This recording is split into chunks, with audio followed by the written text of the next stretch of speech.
Hey guys, I've had the Cybertruck for about a little over 3 weeks now. And after owning it for 3 weeks and pretty much driving it every day, I thought I'll make a video about what are the things I like about it and what are the things I don't like about it. So, as you can see, I'm sitting in the Frunk right now. But let's start with the Frunk. Okay, so a lot of people have said the Frunk is not that huge.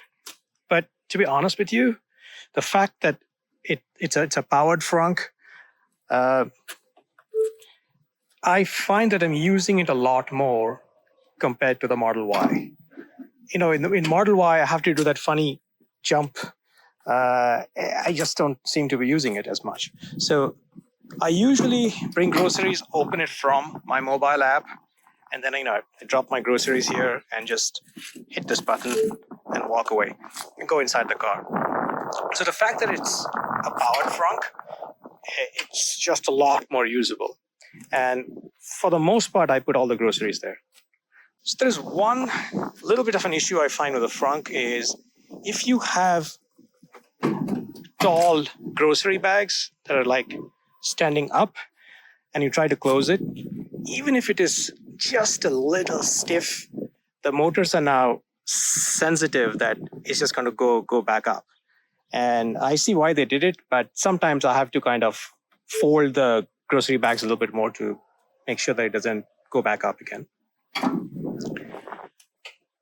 Okay, fingerprints. Not really, I mean, somewhat, but honestly, it's not that bad. Like even here, if you look at it, sure, there's a little bit here and there, but nothing horrible. So I guess all my friends are just dry hands people. Maybe they're reptilian, who knows? All right, let's get inside.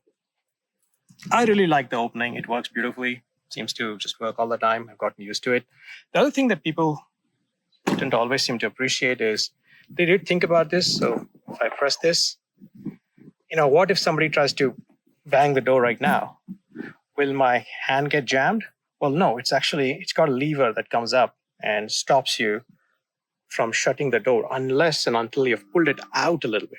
Now, of course, you can shut it. So that's a cool little thinking on their part, I guess. Okay, inside. The screen is just amazing. They're using an AMD Ryzen. The frame rate is just amazing. The rendering is amazing. Again,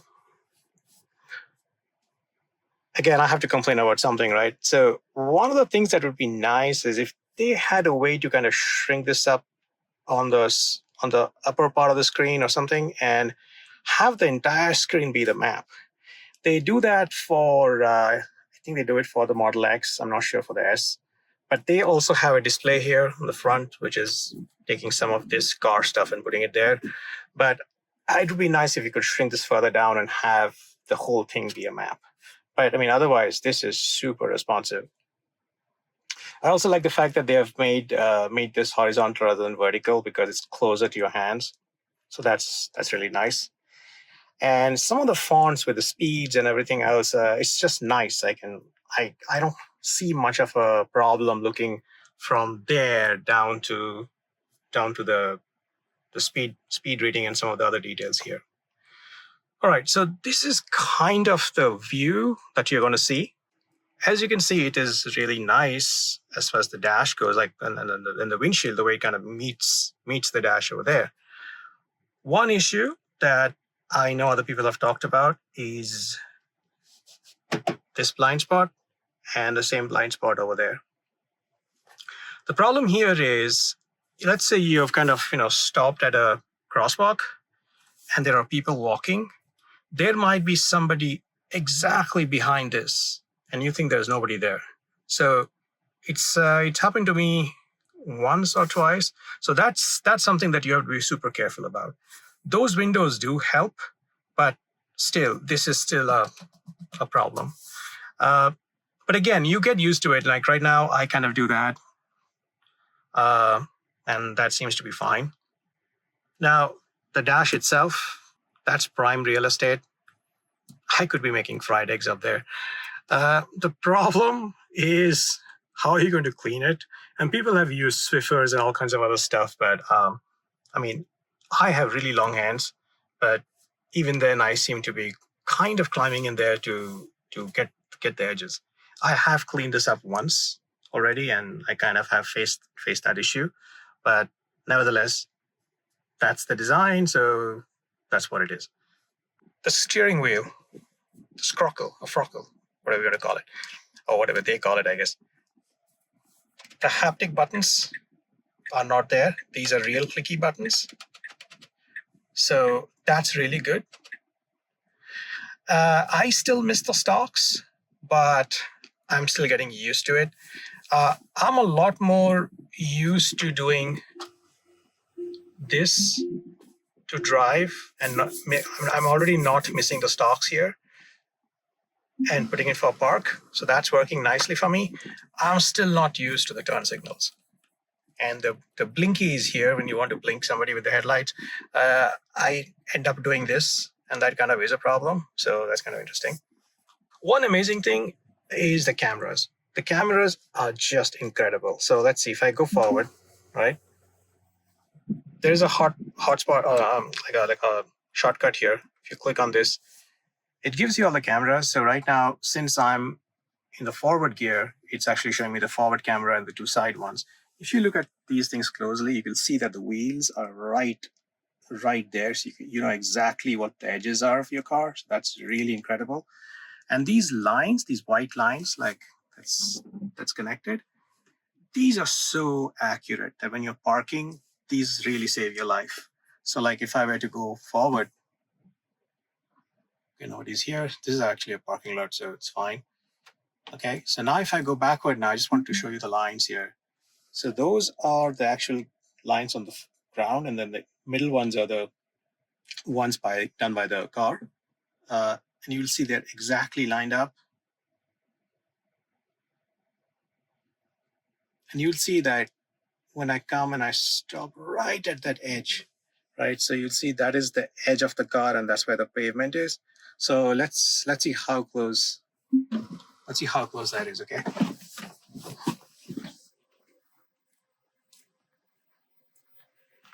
So you see it kind of lined up exactly with this pavement.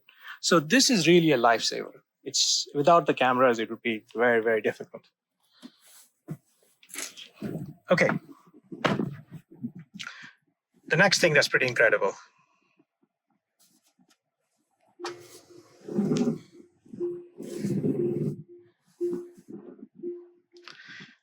The steering wheel. All-wheel steering, fly-by-wire, steer-by-wire. It's just incredible. I've gotten used to it. And now, when I drive the Model Y or my older Acura MDX, it just feels so much of a problem, so much of a hassle. So, yeah, this is really, really nice. And I'll probably add a couple of B-rolls to show you that I'm having fun with it. But the steering wheel is just incredible. And it's also kind of interesting that steering is actually a pretty incredibly tough problem, especially when you have multiple trailers hooked up. And there's actually, I used to take a theoretical kinematics class in my grad school. The steering wheel and steering itself, basically you have, if you go a little bit deeper, you've got two components, drive and steer, which is this, and the speed is the drive. But then you generate something called slide, which is typically what you do when you do a parallel parking maneuver or what have you. It's not as simple as just a simple vector math. It ends up becoming Lie brackets, and Lie brackets are a part of a group, and it just starts to get deeper and deeper. There's a lot to appreciate there, is what I'm saying. And the fact that they kind of put this in a car, it is really, really amazing. So sorry, I'm wasting a lot of time and rambling about, but yeah, this is just crazy awesome. No complaints there. People have said funky steering wheel, what have you. Man, it really works. So I'm very happy with that. People have complained about, I think one of the other person on YouTube said these buttons are a little bit too much at the back here. And I agree. Again, I have really long hands, so I have to do this. And that sometimes is a problem. But I'm not opening the windows very much every time. So yeah, it's okay. Um, all right. The other problem I have is this guy. Okay. One of the things my wife said was, well, at least I can put on my makeup using this. So that's kind of funny, but yeah, no, I'm still not used to it, and I'm just gonna put this thing in drive just to take you around the parking lot. You see, like this is here. Okay, that's great. It's showing me the rear view. The problem is, if I start to put a turn signal, you see that'll disappear, and that has been causing me issues. I just need to see all the things around me when I'm turning, so I end up missing the rear view mirror. So what I end up doing is I see this, look at the blind spots over there. They have these red blind spot indicators that show up. That's pretty useful. But then I always usually peep like this and look over, and that actually serves the purpose. But come on, man, you should really have that thing up all the time, and then maybe have the camera feeds on either side. I don't know. That's a UX problem for Tesla to solve, but I would really like them to have both the mirrors up there. The other thing that I kind of found it really horrible is, man, when they give you the car, it really stinks. Okay, it just stinks of this new car smell, but it's just a little too much. The first time when I was driving back home, I almost kind of was choking a little bit. So it's a happy choking, I guess, but nevertheless, it's kind of interesting. The seats, these are perforated and they're obviously ventilated, so you can actually feel the air coming. What's actually interesting with this is, the first time I was driving home, I had never sat in a car that had ventilated seats before. So all of a sudden, I feel this cold air coming through, and I was like, "Did I pee in my pants or something?" And just the evaporation now is making me feel cold. And I just realized, well, it's actually the ventilated seats. But yeah, these are actually really comfortable seats. And this headrest, I thought the fact that it's fixed is going to be a problem. It's not really a problem. My head comes up somewhere here. Now, my wife is shorter than me. She's about little over 5'3" and 5'3" and a little bit change. So her head is like somewhere here, and that thing is right. It's like tangential to the curve of her head right there. So she was like, well, yeah. She had a few things to say, but when she started driving it, she completely forgot about the seat. So I'm guessing it's one of those things. But yeah, I'm not sure. Maybe for really shorter people, they might need a little cushion-like thing over here. But I mean, I find these seats really comfortable, so they're really nice. Much better than the Model Y, in my opinion. Let's go at the back.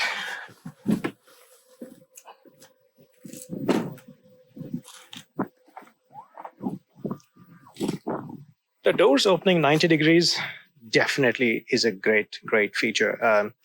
This is something that people will be like, yeah, whatever. But man, when I have to push in a whole bunch of people at the back there, especially when I'm taking my 16-year-old daughter with a bunch of her friends somewhere, this opens up and it's great. Now, the back is great. It's got a lot of room. I'm 6'1". Well, I used to be 6'1" when I had hair. So I'm probably a little short because I lost that padding. But no, again, I can't even stretch because there's nothing underneath the seats there, It's a little bit like aircraft seats. Actually, it's better than aircraft seats, but yeah, so you can use that room at the bottom to spread your legs out. So that's really nice. That's actually really nice. I like it. I never had a car with a rear display, so one might say, "Hey, you just paid $100,000. What is you buy? You might as well have a display at the back." Sure, agreed, but I still like it. So that's good. So one thing that people don't talk about much is, they have these latches for the car, for kids, for car seats, which is great. But my kids are 17 and 21, so I don't really need that. But one thing that I realized is it's interesting. They have a little pulley thing here, and if you pull, and well, let's see if I can do it with one hand. So this thing just comes down. And they do have, you can sit here, and they have some cup holders at the back too, which is actually pretty cool. So for me, all four of us are traveling. This is nice. I think that's for the latch system. You can go down. Okay, one thing which I don't like, and I wish it was the case, is I wish I could open that rear window. A lot of times when you're traveling in an SUV, you want to kind of chuck something on the back. In an SUV, obviously that's possible, but here it is not. I mean, I know the tonneau cover goes at the back there, so it's not much of a room, but it would be nice if they had a little powered thing that would go down. But that's just another thing that would be nice. Okay, let's go to the back.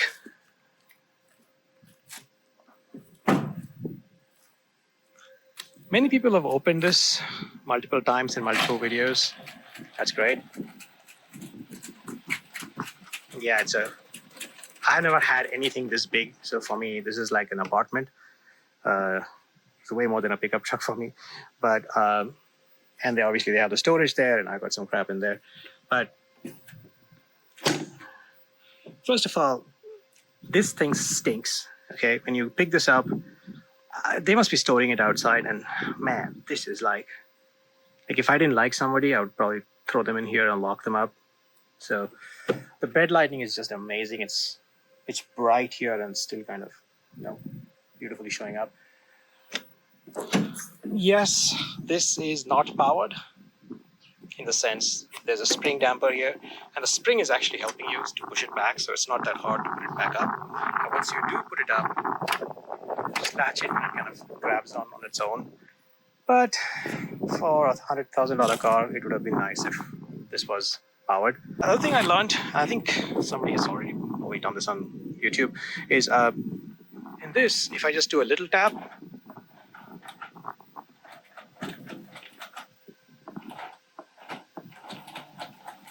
I can only bring it to a certain point and stop it. But if I want to bring the whole thing over, I do like a long press, it's basically got two clicky positions. So that closes it. That's pretty cool. The tires. These are like almost 3/4 of my leg. These are massive, and you don't get to realize how big they are until you actually walk up to one of these things. It just looks massive. Something with the fronts. The wiper, everybody has said it's a huge, massive wiper. It's got this droopy thing. It actually has a lot of, I have to really pull it up. It's got a really powerful spring down here. But the 2 or 3 times I've taken it out on the rain, this has worked fine. So far so good. We'll see how it goes. Now, another amazing thing which you don't get to see as a user is the 48-volt architecture. Now, yes, people have talked about this, Monroe Live, a whole bunch of other YouTube channels, but as a typical user, you don't care. Hey, everything is working. That's good enough. But just to appreciate the 48-volt system, as you all know, higher voltage, therefore lower current. Lower current means you need thinner wires, so less weight, and you can overall optimize. They have the Ethernet loop going.